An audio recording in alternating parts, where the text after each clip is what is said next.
Assalamualaikum warahmatullahi wabarakatuh. Nama saya Muhammad Safiro Putra Satria, NIM 20104112550. Yang pertama adalah materi 1. Yang pertama, pengertian bisnis. Menurut salah satu ahli, adalah bisnis dalam arti luas, sering didefinisikan sebagai keseluruhan kegiatan yang direncanakan dan dijalankan oleh perorangan atau kelompok secara teratur. Dan pengertian bisnis menurut pengetahuan saya sendiri, bisnis adalah salah satu usaha, bisa dilakukan sendiri atau secara berkelompok dan bisa menghasilkan uang tanpa digaji. Yang kedua, berilah contoh bisnis di sekitar rumahmu. Bisnis batu kapur. Yang ketiga, identifikasilah apakah bisnisnya itu termasuk profit oriented atau non profit dan berikan alasannya. Bisnis batu kapur termasuk profit oriented karena bisnis batu kapur berorientasi memperoleh keuntungan untuk meningkatkan kesejahteraan pemilik dan karyawannya serta mengembangkan usaha lebih lanjut. Yang keempat, terangkan tentang sejarah perkembangan bisnis bisa berdasarkan teori Karl Marx atau Alma. Menurut Karl Marx, sejarah ilmu ekonomi adalah penekanan pentingnya perjuangan kelas dalam masyarakat. Marx menyusun sebuah teori besar yang berkaitan dengan sistem ekonomi, sistem sosial, dan sistem politik. Dalam teori ini disebut Marxisme. Dalam penyusunannya dibantu oleh Friedrich Engels dari pertengahan abad ke-19. Teori Marx bisa didefinisikan perjuangan kelas buruh untuk menumbangkan kapitalisme dan menambahkan paham sosialisme. Teori ini penerapannya kepada kehidupan sosial. Yang kelima, dari bisnis yang kalian buat, contoh, identifikasilah itu termasuk jenis bisnis apa. Jenis bisnis ini termasuk from utility karena bertujuan untuk menciptakan barang atau jasa yang dibutuhkan oleh masyarakat. Yang keenam, kira-kira tantangan apa yang pasti dihadapi oleh pembisnis tersebut?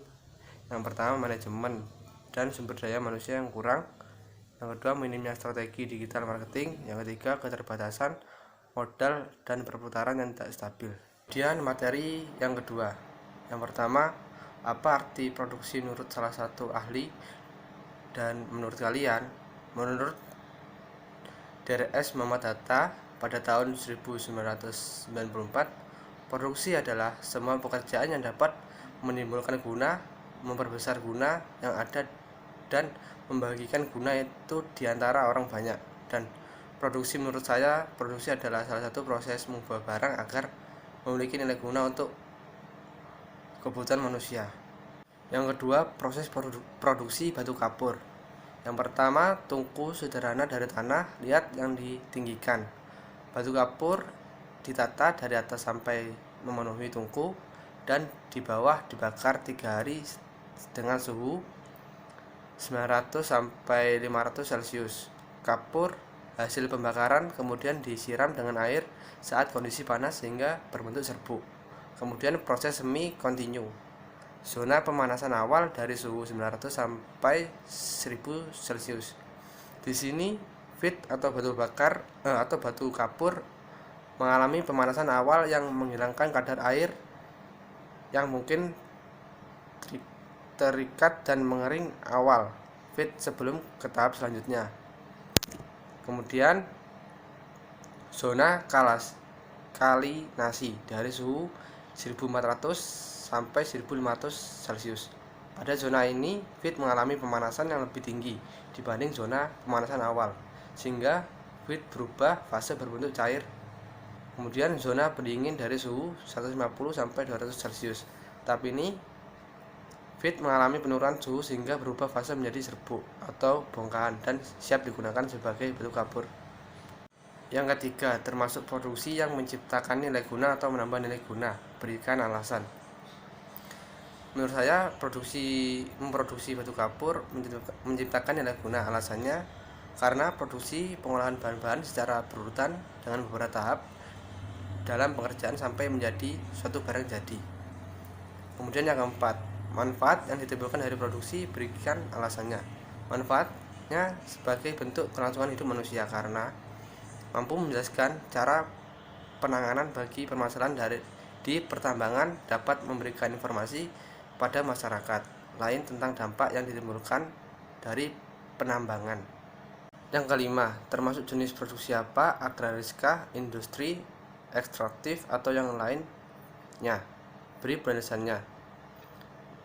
Menurut informasi dari orangnya, industri karena usaha yang mengolah bahan baku menjadi bahan setengah jadi atau bahan jadi serta memberi nilai atau manfaat pada suatu barang di masyarakat.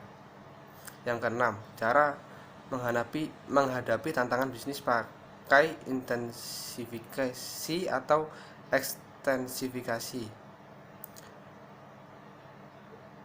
Menurutnya, ekstensifikasi secara singkat dapat diartikan sebagai upaya perluasan usaha yang dilakukan dengan menambah atau memperluas faktor produksi yang ada. Contoh dari langkah ekstensifikasi adalah membuka cabang baru, mendirikan pabrik sendiri untuk produksi barang usaha, serta penambahan jumlah armada angkutan. Sekian dari saya. Apabila ada kesalahan mohon dimaafkan. Assalamualaikum warahmatullahi wabarakatuh.